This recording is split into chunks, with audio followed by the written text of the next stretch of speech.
आज का दंगल बिहार में चुनाव आयोग की चल रही voter list special intensive revision यानी मतदाता सूची के पुनरीक्षण पर है। इसी मसले पर बिहार में 2 हफ्ते से राजनीति चल रही है। तमाम धरना प्रदर्शन, बयानबाजी, चिट्ठी, शिकायतों से लेकर सुप्रीम कोर्ट तक मामला पहुंच गया है। सुप्रीम कोर्ट में आज चुनाव आयोग की कार्रवाई, जिसे SIR कहा जा रहा है, के खिलाफ सुनवाई। सुप्रीम कोर्ट ने याचिकाकर्ताओं के वकीलों को सुनने के बाद कहा है कि इस पूरे मामले की सुनवाई के बाद 3 बातें सामने निकल कर आई, जिसमें याचिकाकर्ताओं ने सवाल उठाया है। सवाल यह उठाया हुआ है कि SIR प्रक्रिया के नाम पर चुनाव आयोग अपने अधिकार से आगे जाकर वोटर्स की नागरिकता तय करने का काम कर रहा है, क्योंकि तमाम वो दस्तावेज मांगने की कोशिश की जा रही है जिससे नागरिकता तय हो सके। दूसरी आपत्ति, बिहार विधानसभा चुनाव के ठीक पहले, थोड़े ही महीने पहले, इस तरह के वोटर लिस्ट के सुधार को लेकर आपत्ति जताई। और तीसरा बड़ा सवाल यह उठाया गया है कि आधार, वोटर कार्ड और राशन कार्ड जैसे दस्तावेजों को मान्य दस्तावेज नहीं बताने को लेकर भी विपक्ष के याचिकाकर्ता सवाल उठा रहे हैं। सुप्रीम कोर्ट में कपिल सिब्बल से लेकर अभिषेक मनु सिंघवी तक ने बिहार में चल रही इस मतदाता सूची के विशेष पुनरीक्षण अभियान को लेकर कई सवाल उठाए। सुप्रीम कोर्ट ने भी चुनाव आयोग से कई अहम सवाल पूछे। मसलन कोर्ट ने पूछा है कि आखिर दस्तावेजों में आधार कार्ड को स्वीकृत क्यों नहीं माना गया, क्योंकि आयोग स्वीकृत दस्तावेजों में जो जाति प्रमाण पत्र मांग रहा है, 11 जो लिस्ट दी गई थी उसमें जाति प्रमाण पत्र भी है और उसके लिए आधार कार्ड ही जरूरी होता है। कोर्ट ने कहा है कि जब आधार अधिनियम में भी आधार को निवास का प्रमाण पत्र माना गया है, तो RP एक्ट में भी, यानी रिप्रेजेंटेशन ऑफ पीपल्स एक्ट में भी आधार निवास का प्रमाण है, तो चुनाव आयोग को यह मंजूर क्यों नहीं हो रहा है। सुप्रीम कोर्ट ने कहा कि आयोग ने जिन 11 दस्तावेजों की सूची दी है उसमें जन्म प्रमाण पत्र के अलावा कोई दस्तावेज भारत की नागरिकता का दस्तावेज नहीं है और नहीं 11 दस्तावेजों में कोई भी RP एक्ट के दायरे में है। मसलन आयोग अगर संपत्ति के दस्तावेज मांगता है तो वो भी निवास का प्रमाण पत्र है, लेकिन नागरिकता का प्रमाण पत्र नहीं। विपक्ष की ओर से यह भी लगातार सवाल उठाए जा रहे हैं कि चुनाव आयोग आखिर बिहार के वोटर से वैसे चुनिंदा दस्तावेज क्यों मांग रहा है, जिसकी उपलब्धता मतदाताओं के पास होना मुश्किल है। खास करके गरीब, अशिक्षित, दलित, जनजाति वोटर्स के पास दस्तावेजों की कमी आमतौर पर दिखाई जाती है और इस कमी के कारण अगर मतदाता सूची से उनका नाम कट गया तो वो वोट के अधिकार से वंचित रह जाएंगे।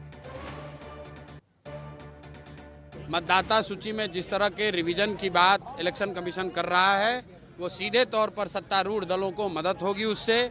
और ये मदद करने की कोशिश क्यों हो रही है, क्योंकि सबसे बड़ा खतरा इस बार NDA को, भाजपा, नीतीश को उन प्रवासी बिहारियों से है जो कि इस बार बिहार में जब छठ और दिवाली में घर आएंगे तो उन्होंने जिस परेशानी में, जिस मजबूरी में बिहार को छोड़ा है, जो पलायन का जो दंश उन्होंने झेला है, इस बार जब वो वापस आएंगे तो इस सत्ता में सत्ताधारियों को उखाड़ कर फेंकेंगे। आप आधार कार्ड को नामंजूर क्यों कर रहे हैं? आप राशन कार्ड को नामंजूर क्यों कर रहे हैं? आप जॉब कार्ड को, मनरेगा कार्ड को नामंजूर क्यों कर रहे हैं? चुनाव आयोग को आखिर ऐसी क्या जिद है कि उनके कमिश्नर जो है प्रेस कॉन्फ्रेंस करके सारी बात को क्लैरिफाई क्यों नहीं करते?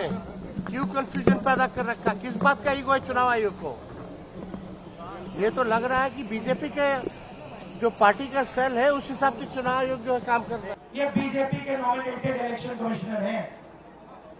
ये देश की सच्चाई है और मैं बिहार के युवा से कहना चाहता हूं, ये सिर्फ आपसे वोट चोरी नहीं हो रहा है,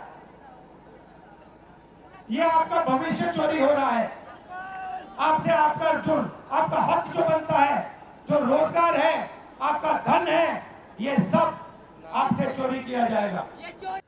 तो NDA के अलावा तमाम विपक्षी पार्टियां जो इस वक्त बिहार के चुनाव में अपना भविष्य आजमाने की कोशिश कर रही है, उन सभी का इस ड्राइव को लेकर कई सवाल जुड़े हुए हैं। विपक्ष के इन तमाम सवाल और आशंकाएं उनकी है, आरोप जो वो कर रहे हैं, उसका जिक्र आज सुप्रीम कोर्ट में हुआ है।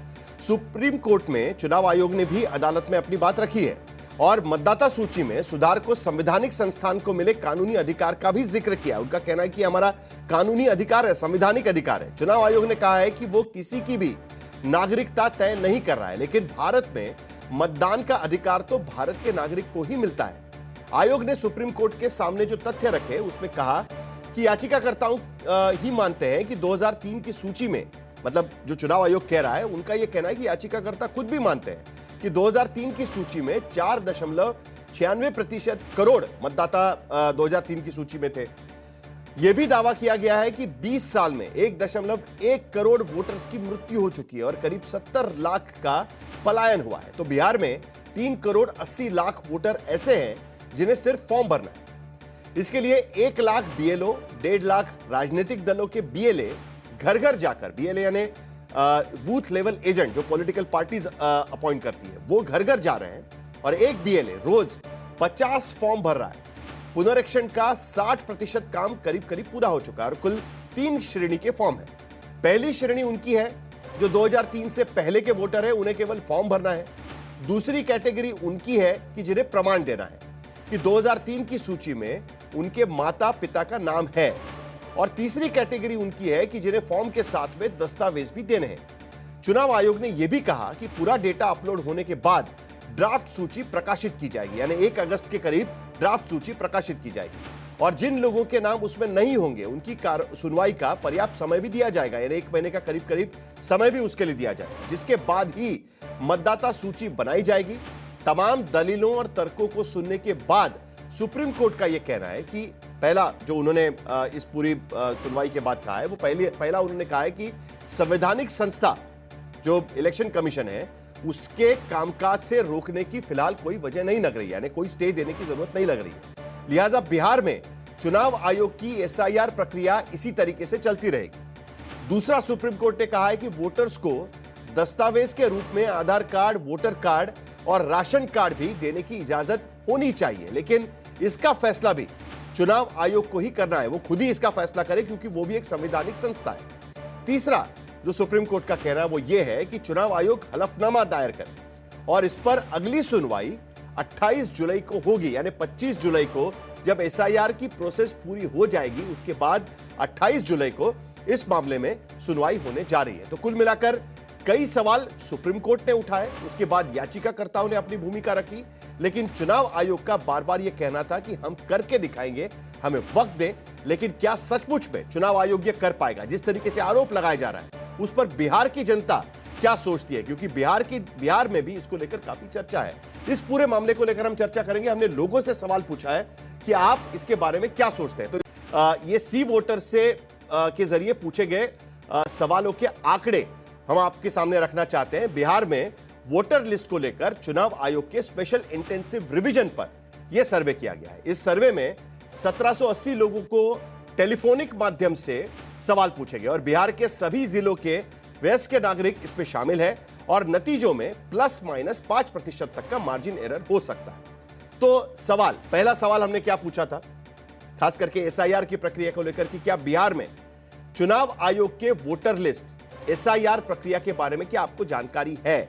और इसमें 3 अलग अलग आपको कॉलम दिखाई देंगे। जो पहला कॉलम है वो एनडीए समर्थक बिहार में जो लोग हैं वो है, उनमें से 73.7% लोग कहते हैं कि हाँ हमें इसके बारे में जानकारी है। इंडिया समर्थक जो है, इंडिया अलायंस समर्थक जो है, महागठबंधन समर्थक है, वो कहते हैं 70.7% कहते हैं कि हाँ हमें इस पूरी प्रक्रिया की जानकारी है कि इस तरीके की ड्राइव चल रही है। और जो अदर्स है, जो बाकी पार्टियों के समर्थक है या किसी भी पॉलिटिकल पार्टी से जुड़े नहीं है, वो 80.6% लोग कहते हैं कि हाँ हमें इसकी जानकारी, यानी ज्यादातर बिहार वासियों को इस पूरे प्रक्रिया की जानकारी पहुंच चुकी है। नहीं कहने वाले लोग भी हैं। एनडीए समर्थक 18.4%, इंडिया समर्थक 19.8% और अदर्स जो है वो 13.4% है। जिनको नहीं पता नहीं है, नहीं कह सकते, ऐसे कहने वाले भी लोग हैं 7.9%। इंडिया समर्थक है, 9.5% इंडिया समर्थक है और 6% अदर्स जो इसमें शामिल है।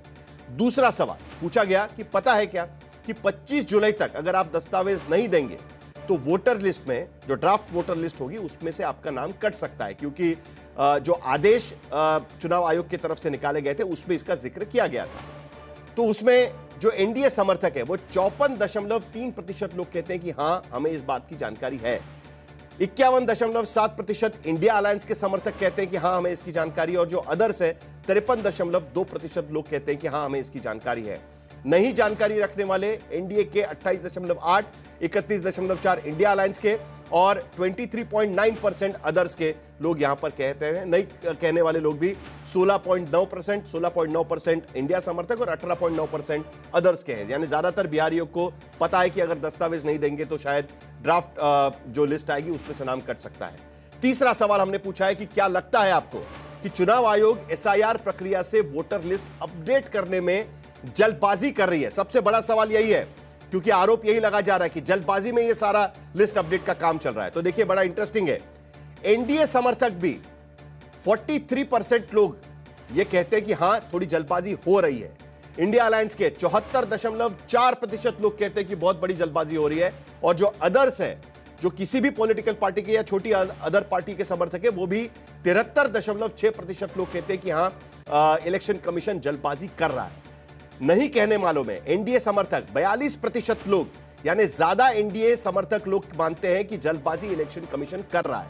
इंडिया समर्थक 16.5% लोग कहते हैं कि जल्दबाजी नहीं हो रही है और अदर से 17.4% कहते हैं कि जल्दबाजी नहीं हो रही है। नहीं कह सकते, जिनको नहीं मालूम है इसके बारे में वो कहने वाले भी लोग यहां पर आप देख सकते हैं। चौथा बड़ा इंपॉर्टेंट सवाल है कि बिहार में चुनाव आयोग की एसआईआर प्रक्रिया को आप कैसे देखते हैं? लोगों के नजर में यह प्रक्रिया क्या है? क्योंकि विपक्ष कहता है कि यह वोटबंदी की प्रक्रिया है, भारतीय जनता पार्टी और एनडीए कहता है कि यह प्रक्रिया से जो फेक वोटर्स है वो बाहर निकले, फेंके जाएंगे। तो सबसे पहला सवाल उसमें पूछा गया था कि लिस्ट में फर्जी वोटर हटाने का प्रयास, एनडीए समर्थक जो है उसमें से सिर्फ 32.3% को लगता है कि फर्जी वोटर हटाने का प्रयास है।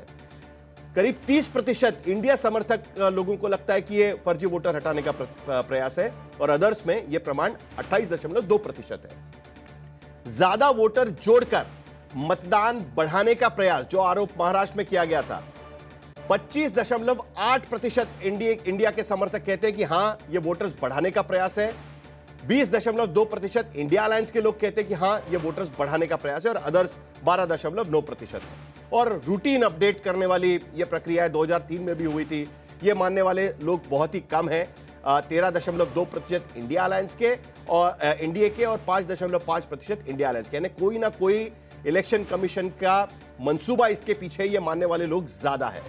वोटर लिस्ट में छेड़छाड़ करने की इलेक्शन कमीशन की क्या यह कोशिश है, ये मानने वाले लोग भी है। और इंटरेस्टिंग बात यह है कि एनडीए समर्थक यानी भारतीय जनता पार्टी और जेडीयू समर्थक 11% के करीब, 10.8% के करीब लोग कहते हैं कि हां यह छेड़छाड़ करने की इलेक्शन कमीशन की कोशिश है। और इंडिया समर्थक अगर हम देखें तो 25.4% लोग कहते हैं कि हां यह छेड़छाड़ करने की कोशिश हो सकती है। और वही 16.3% लोग अदर्स में वो भी मानते हैं कि हां इस तरीके की कोशिश हो सकती है। और उसी में आखिरी जो पायदान है उसमें यह पूछा गया था कि एनडीए सरकार की इलेक्शन कमीशन के जरिए ध्यान भटकाने की क्या यह कोशिश है, क्योंकि बार बार विपक्ष आरोप लगाता है कि इलेक्शन कमीशन एनडीए के कहने पर ही काम करता है। तो उसमें भी जो एनडीए समर्थक है, 10.2% एनडीए समर्थक मानते हैं कि हां यह ध्यान भटकाने की कोशिश हो सकती है। 15.4% इंडिया अलायंस के समर्थक कहते हैं कि हां यह ध्यान भटकाने की कोशिश हो सकती है। और 26.7% लोग अदर्स कहते हैं कि हां यह ध्यान भटकाने की कोशिश हो सकती है। आखिर में विपक्ष का आरोप है कि एसआईआर प्रक्रिया के जरिए सरकार चुनाव नतीजे अपने पक्ष में प्रभावित करना चाहती है, यानी इस प्रक्रिया के जरिए बिहार के नतीजे बदले इसकी कोशिश चल रही है क्या?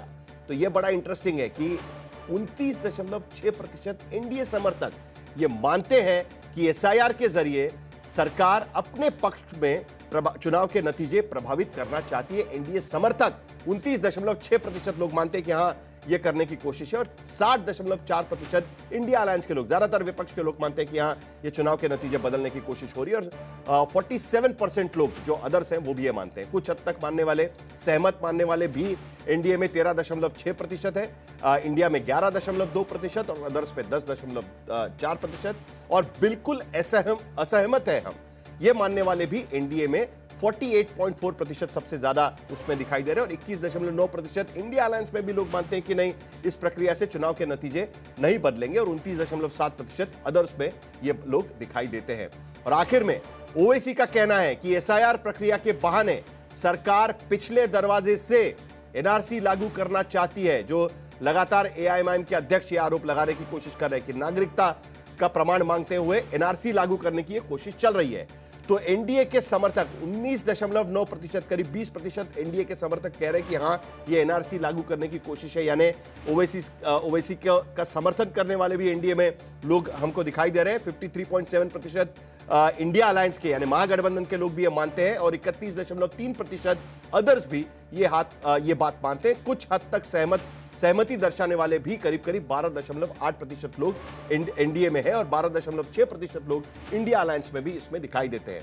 21.4% अदर्स में दिखाई देते हैं और पूरी तरीके से असहमत ओवैसी के बयान से एनडीए में 57.4% लोग इसमें दिखाई दे रहे हैं और 24.4% इंडिया अलायंस में भी दिखाई दे रहे हैं।